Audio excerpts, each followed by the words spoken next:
খাটের পাশে সবজি গাছ লাগিয়ে রাখলাম রে ভাই, যাতে সবসময় শুয়ে শুয়ে দেখতে পারি।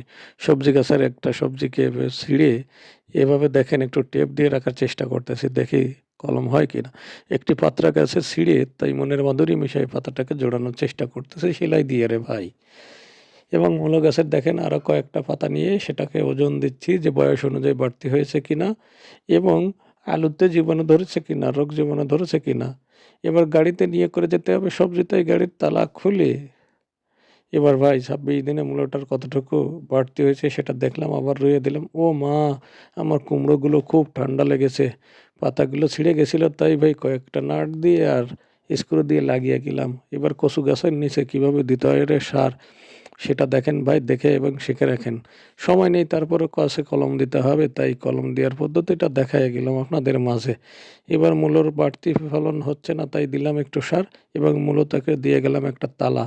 ভাই কি যে জ্বালা! চোরে শুধু নিয়ে যায়, তাই দিয়ে গেলাম তালা। এবার মূলোটার কিছু অংশ বাড়ি ছিল দরকার, তাই একটু সেচে আবার দিলাম রুইয়ে। ভাই খুব বেশি নিলাম না, আরেকটা মূলো দরকার ছিল, তাই মূলোর মাঝখান থেকে একটু কেটে নিলাম।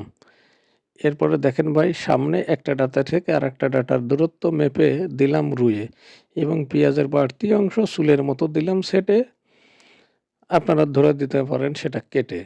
এবার দেখেন ভাই, তাজা সবজি খাওয়ার স্বাদই আলাদা। তাজা সবজিটা রান্না করছি, এরপরে আমি খাবো। এবার এই তরমুজটার লেবেল দিতে ছিল না মনে, তাই দিয়ে গেলাম ভাই। খুব কষ্ট হয়ে গেছে, তাই সবজিটা গাছ টেনে সবজিটারে নিয়ে যাচ্ছি কেটে। ও মা গো মা! আমার এই সবজিটারে সে লসুন দিতে ভুলে গেছিলাম। এবার সবজিটার গোড়ায় লসুন দিয়ে চলে যাচ্ছি ভাই। আবার এই সবজিটার গোড়ায় আবার একটু কীটনাশক ছিটানোর দরকার ছিল, তাই ছিটাইয়া গেলাম।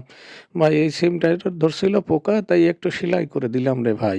কেমন হলো বলবেন? কুমড়োগুলো খাটের পাশে থুয়ে এবার পড়লাম শুয়ে। কেমন হলো বলবেন বন্ধুরা?